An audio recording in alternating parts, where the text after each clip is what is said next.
What is collaboration? If we turn to the dictionary, it says that it's the action of working with somebody to produce something. But in business, over the last 10 years or so, collaboration has become a buzzword meaning a plethora of things to many different people. It's also become a definition of a type of software, but even that definition is getting extended and extended to mean more and more different ways of using technology to be able to get people to work with one another. So rather than thinking about what collaboration means, maybe if we start by thinking about why you might want to improve it. There are 4 key areas where I've seen organisations making strides to be able to improve collaboration that have delivered effective results. The first is to be able to improve operational effectiveness. Can you do better for less? Do more quicker? Next, I've seen organisations build ecosystems, extending out teams across organisational silos or out to reach into suppliers, customers and partners. I've seen organisations using collaboration initiatives as a conscious move to be able to improve the innovative capability of an organisation. How do you foster ideas within an organisation and allow them to come to the surface to be acted upon? And finally, collaboration has been used as a way to be able to improve employee engagement. People feel happier when they're working in teams that are functional and feel like they're achieving. So by improving collaboration, you have happier workforces. So now we've got an idea about why you might want to improve collaboration. The next question to ask is, well, where does it happen? Again, from my research, I've found that there are 7 distinct types of team that people find themselves working in. 3 of them are things that people will regard as probably their day job. The first sort of collaborative team is a project team. Projects generally are about a set of actions that will deliver some sort of change. The second sort of team I found are those delivering service on an ongoing basis. These teams generally have support from quite structured database systems like CRM systems, ERP systems or service desk systems. The next form of day job collaboration is relationship management. This tends to be quite informal and ad hoc and is found in roles like business partners, business relationship managers, or externally to our clients and customers, account management. There are then 3 sorts of collaborative team which people may not regard as being core to their day-to-day work. Committees feel sometimes like a bit of a vestige from the 19th century bureaucratic organisation. But teams which are making collaborative decisions are important and may manifest as project boards or steering groups.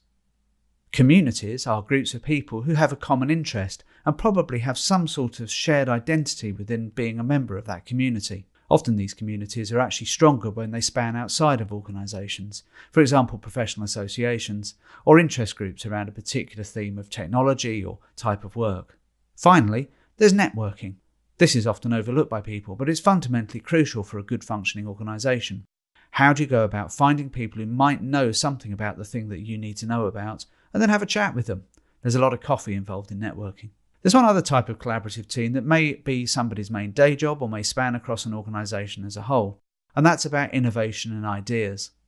Organisations are often striving to be able to get ideas coming up from the ground, and a number of organisations have introduced platforms to be able to help people be able to get ideas seen and acted upon. At any given time, you may find yourself in one or many of these types of teams. Our modern matrixed organisations mean that we often find ourselves operating in a number of different modes, often at the same time. The tools and techniques for how you enable these teams to work together are different depending on the needs of the teams. And from my work so far, it seems that most collaborative software is mostly aimed at being able to support the work of project teams.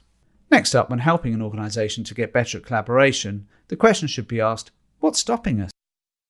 There are 5 key barriers that I've seen that stop people from being able to collaborate effectively. The first, and the most fundamental, is a lack of trust. If people don't trust each other, if an organisation doesn't trust its employees, or if employees don't trust systems, there will be problems. The next barrier is the not invented here barrier. People are often resistant to want to go and work with other people because they believe it's their role to be able to do it themselves. In a very individualistic culture, it can be hard work sometimes reaching out for help.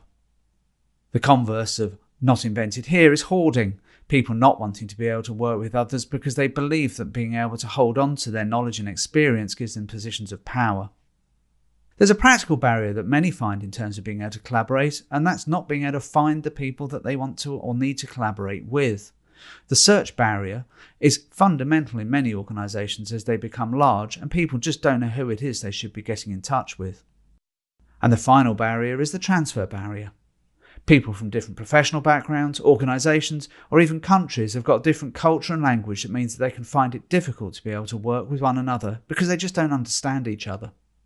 An effective collaboration strategy should be looking at how to be able to first identify these common barriers and then put in place measures to be able to overcome them. That might include thinking about how you reward and recognise people, as well as things around process, and also finding time to be able to get people just talking to each other. So there we have it, collaboration.